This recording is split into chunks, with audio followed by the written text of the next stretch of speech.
I want to know for the people, man, who are watching, what would this mean for LeBron James's legacy if this is true? If he's on this, Balco, this new juice. I want to know, man. He said what Chael Sonnen said. LeBron James, I don't know what had happened, but I do know what had happened. Kevin Garnett says LeBron James is on that Balco, that new juice. Brown has sparked a conversation that the NBA media has largely avoided for years. When you listen carefully to how he frames it, the discussion isn't about accusations, it's about patterns, narratives, and why certain topics become sensitive when LeBron James is involved. The bigger question isn't about proving anything. It's about why some conversations gain traction while others seem to fade quickly. When multiple voices from different parts of the sports world raise similar points, the story itself becomes the focus. The media strikes again. Slap Jeff T down. That nigga described everything to the T. Y'all remember in Miami? That Miami LeBron was on steroids. Remember, he was a little bit slow. He was big. They started testing for HGH. He said it all. They started testing for HGH. And boy, when LeBron came back, boy, that was the best LeBron. So the question is simple. Does this topic get dismissed because it lacks credibility or because it touches areas that make people uncomfortable? Let us know your thoughts in the comments. I said Jeff T don't want his show no damn more. Oh yeah, they would have shut it down. That's the first thing I said. I said, ooh. I saw that. I couldn't believe it. I'm like, who the hell done gave Jeff T a bad batch of that guy chronic? This damn sure gonna end his career. Oh yeah. He was just on the money train talking about Kobe. And then this got the nerve to flip it and start talking about LeBron. I said, boy, I wonder what. This must be high as Brown never made direct claims. Instead, he echoed discussions that have already circulated publicly and asked why certain debates feel restricted. Why does LeBron's name seem to create a different media response compared to other superstars in sports history?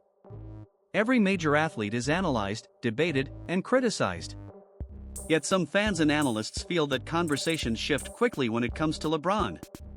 Brown's point focuses on that perception, not on proving any allegations.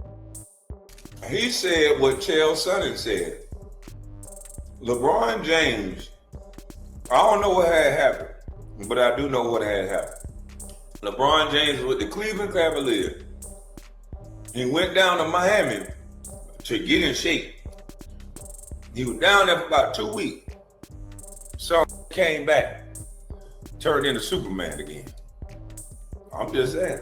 A major moment in this discussion came from comments made by Jeff Teague on his podcast. Teague's remarks about LeBron's physical transformation and performance timing quickly spread online. Whether his tone was serious or playful, the reaction was immediate. Soon after, Teague clarified his statements and emphasized that the comments were not meant to be taken as claims. The quick response added fuel to the online debate and intensified discussions across social media. Damn, that was almost as bad as Darvin Ham when he said "whip it out." Yeah, that was crazy. My bad. Crazy. That was crazy. Yeah. But the way KG said it and the way Paul Pierce reacted to it, it's kind of like, we knew about this. Like, he didn't say, "Whoa, what are you talking about?" Like, there was no reaction to it. Brown highlighted how quickly the narrative shifted after those comments. He questioned why the clarification happened so fast and why the tone changed so dramatically. In his view, the reaction showed how sensitive certain discussions can become in modern sports media. He then connected this example to a broader conversation about media dynamics, public perception, and the influence of powerful sports brands.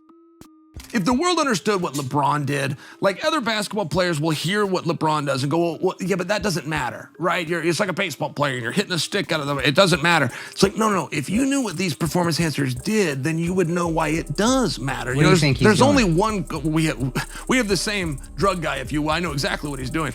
But there's only one golfer. Please tell. There's only one golfer. I'm not going to, but there's only one golfer that follows the big three. The big three is EPO, growth hormone, testosterone. That's the Lance Armstrong diet. There's one golfer, but it's Tiger Woods. Like, yes, it does matter. People will say it all the time, it doesn't matter. John Daly won it. It's like, it matters. Trust me that it matters. EPO matters. It's the reason LeBron takes it. It matters. And if other basketballers understood what it did, EPO increases your red blood cells. which gives you endurance so you can play all game long. You can shoot in the fourth More quarter red blood just like cells, you more shot in the oxygen fourth in your red minute. blood Yes, cells. Okay, yes. got you. The conversation began when Brown addressed a topic that many believe has existed quietly in sports circles for years. Instead of making direct claims, he framed it around patterns, how narratives form, how they evolve, and how certain discussions seem to fade quickly once they involve major figures like LeBron James.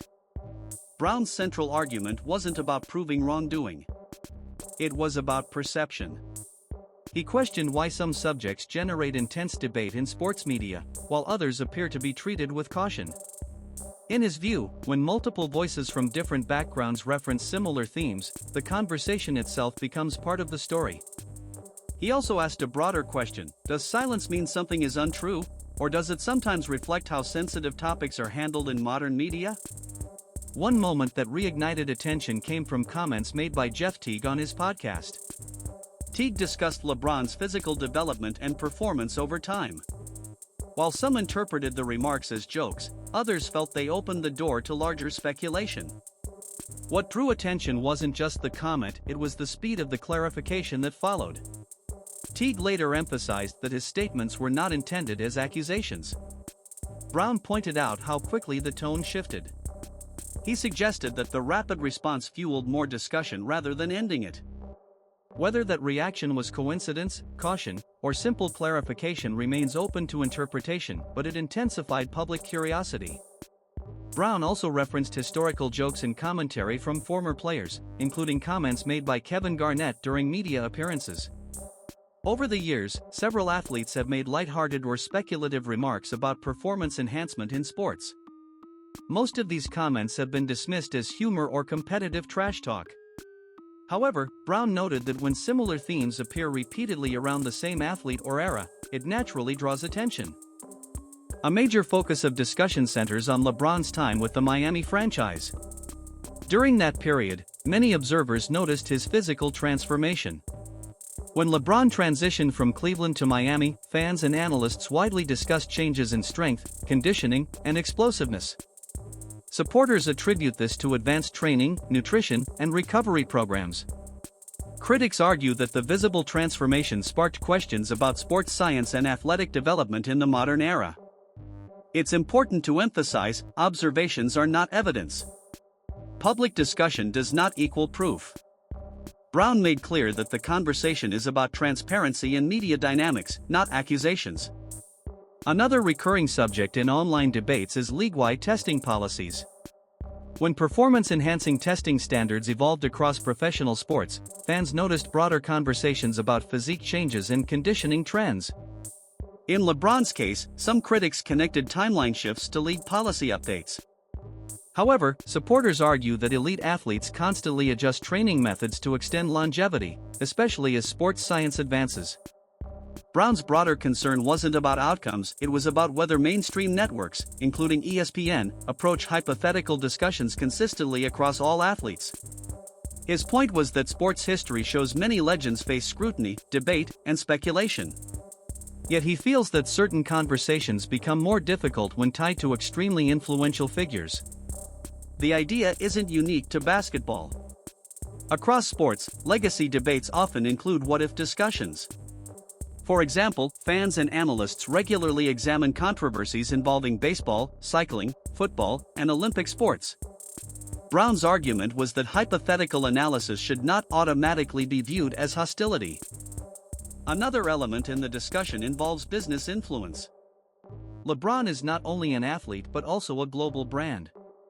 He is connected to media partnerships, production companies, endorsement deals, and long-term commercial ventures. Brown suggested that when a player becomes that influential, narratives can become more carefully managed, not necessarily censored, but handled cautiously. He also mentioned how quickly certain conversations are corrected once they gain traction. Whether that is due to legal awareness, brand protection, or simple clarification, it contributes to the perception that some discussions receive more resistance than others. Former player Rashad McCants has also publicly questioned aspects of sports culture and transparency. Brown referenced similar sentiments, emphasizing that asking questions about longevity, recovery, and performance should not automatically be treated as criticism. Throughout the debate, comparisons to other legendary athletes naturally arise. Great players across sports, from basketball to football to baseball, experience physical decline at different rates. Injuries, workload, genetics, and training all play roles in career arcs.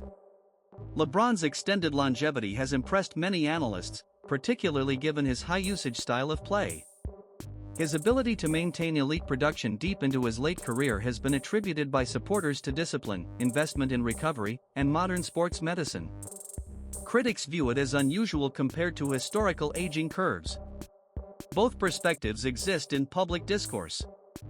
Basketball Hall of Famer Charles Barkley has occasionally commented on how narratives shape legacy debates. His remarks often highlight how media framing influences perception over time. Brown referenced this type of commentary to underline that legacy discussions are rarely simple. Ultimately, Brown clarified that the goal is not to convict anyone in the court of public opinion. Instead, he is challenging the idea that certain topics should remain off-limits. In his view, open debate strengthens credibility. If a narrative is inaccurate, it should fade naturally under scrutiny. The conversation persists because public curiosity persists. Social media amplifies every comment, joke, clarification, and reaction. In today's environment, even a brief statement can evolve into a larger cultural discussion. Whether LeBron's longevity is the result of genetics, discipline, advanced training, or a combination of modern sports science advancements, remains part of ongoing debate. Supporters see a once-in-a-generation athlete. Critics see unanswered questions. Neutral observers see the evolution of elite performance in a new era. Brown's final message was centered on dialogue. He believes questions should not automatically be treated as attacks. In his view, transparency and consistency in media coverage build trust with audiences.